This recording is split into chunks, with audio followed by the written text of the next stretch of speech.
All right, guys, what's going on? It's Nando back again with another video. Thanks for stopping by. And if you're new to my channel, welcome to Geek Nation. If you are a repeat visitor, let me know in the comment section below by letting me know by putting hashtag Geek Nation, and I'll know that you've been here before. So, thanks for coming by, guys, for real. I appreciate it. Real quick, I'm sorry if I do this a lot, is because I am filming both simultaneously with the iPhone 11 Pro Max front-facing camera, 4K 30, and the new Galaxy S20 Ultra, also 4K 30 frames per second. So this is Samsung, this is iPhone, this is what it looks like.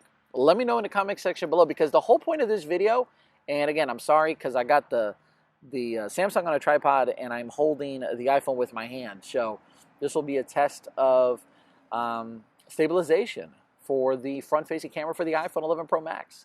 But basically, this video is a video talking about whether it's time to leave Apple, whether it's time to leave iOS for the iPhone and switch over to the S20 lineup, whether that's the Ultra, the Plus, or the regular, or even maybe the Note 20 that'll come out sometime in the fall. Okay, I made a video like this, and I'll link it below or put it up top, whatever. I'm using my head because I'm holding my hand here with the iPhone. I'm using both hands to keep it stabilized, guys. But I made a video like this before when the S8 was out, okay? And I think that now more than ever, people are starting to realize what you get, the bang for your buck when it comes to iPhones, when it comes to iOS. What do you get when you purchase an iPhone? And over the past few years, I've noticed a couple things. And let me preface by saying this. I'm a geek. I love tech. I'm a nerd, whatever you want to call it. I love tech. That's why I have both of these phones. That's why I switch phones all the time. Not because of this YouTube channel, because this is a hobby. This is for fun, guys. This is not a full-time job. This is for fun.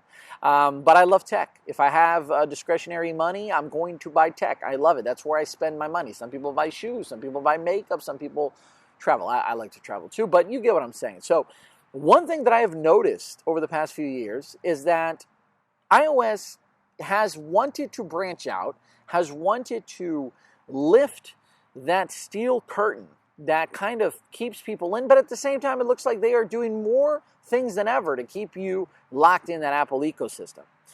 With that being said, I've noticed more than ever that a lot of people that use iPhones only use iPhones. They don't have iPads, they don't have Macs, and I'm talking about the casual user.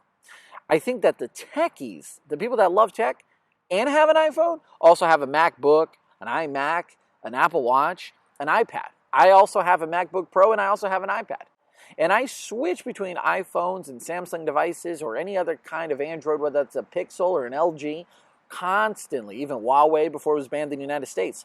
So I do that all the time. I do it because I like what Android brings to the table when it comes to phones. I don't like what it brings to the table in terms of laptops and tablets. I do like what Apple brings to the table regarding those things. Right now, you've got the iPhone 11 Pro Max. This video is being made here in late March. Come September, you're probably going to have an iPhone 11 or 12 Pro Max, something along those lines, okay? And you're also going to have a Note 20. And then after that, you're going to have, an S21 or whatever the case may be. Obviously, updates happen all the time. But what I'm noticing more than ever is that Apple continues to raise the price, right? And they're giving you less things. Samsung, for example, I spent $1,400+ on this Ultra. That's a lot of money. There's no doubt in my mind that Apple's going to have an expensive phone just as expensive as that when they release their next version. Absolutely. They do that. It's tit for tat. One raises price, the other one raises price. The only difference is that Samsung is giving you things that even if you don't care for it, you're going to get it. You're going to get expandable storage. You're going to get the massive battery life. You're going to get the camera options and the functionalities and the customability and do all those things. Now, I get it. There's tons of people that don't like that. They find that to be stressful, unnecessary, and that's a whole nother topic. That's iOS versus Android. And that's not what I want this video to be about. I want this video to be about, is it time to switch based on what you're going to spend to get an iPhone and based on what you're going to get if you have an iPhone? Because you're still, at least I foresee Apple still giving you 64 gig options, which is what I'm using right now to film this video on. On Samsung, I get a 128 gig option. more bang for my buck with Samsung. It is what it is, right? You've got situations where Apple continues to force you that once you're in, it's so hard to get out, whether that's if you've, bought or got an Apple card or, got an Apple Watch or things like that, or you're planning on doing that, it's so hard.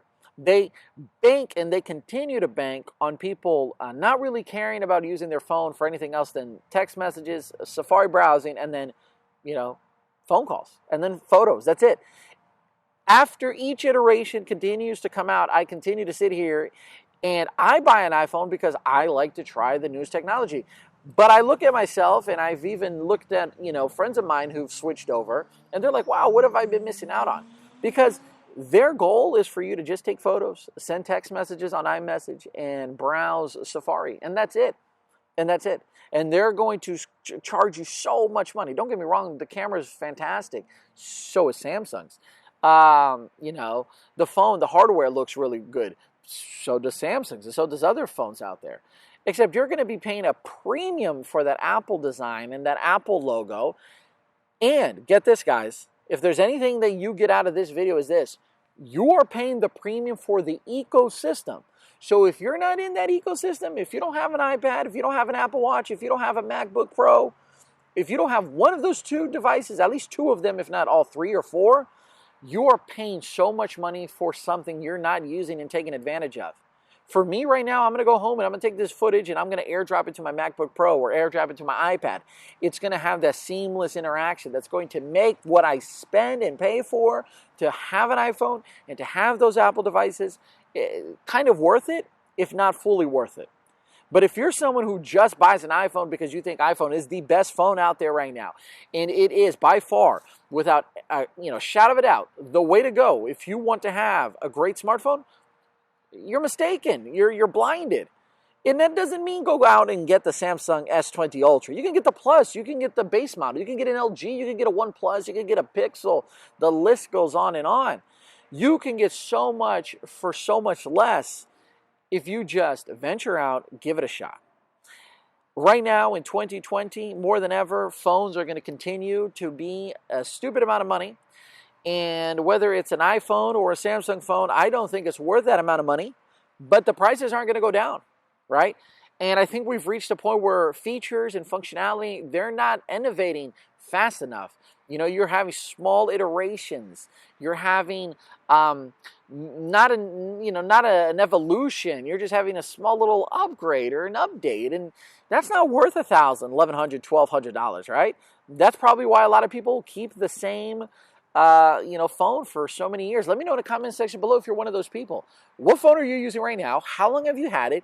Have you considered switching? Let me know in the comment section below. And yeah, just think about that, guys.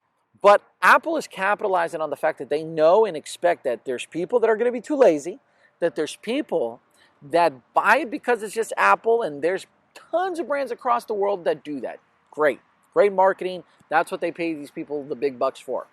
But guys, got to be smarter than that. Got to see right now with tech these days, and we're all reaching a point where there's really not one company that's offering way more than the other, and there's not one company or one feature that one provider has that the other one doesn't, or one cool thing that just stands so far out that you have to have it. I mean, the only thing I can think of is, for example, if you really want to spend the money, you look at Samsung and they got their foldable phone, right? That's $2,000. That's different. That's cool. That's unique. I don't think it's worth $2,000, but hey, if you want to be in the front line of innovation, sure, go for it. But that's my rant, guys. Let me know in the comment section below what phone you're using. Are you considering switching? Hey, maybe you're decided to go from, Samsung or an Android device to an iPhone. Why did you do it? Or are you going to do it? And if you're on iOS, what's keeping you there? If you're on an iPhone specifically, what's keeping you there? And what would it take for you guys right now in 2020 or later to switch? What would it take for a competitor, Samsung or some other smartphone manufacturer, to release for you to go from your beloved iPhone to an Android or some other, ecosystem that may come out in the future? Let me know in the comment section below. And like always, guys, I appreciate you. Subscribe, hit that like button. Catch you in the next video. Like always, stay geeky, stay safe. It was Nando. Peace, salute, and adios.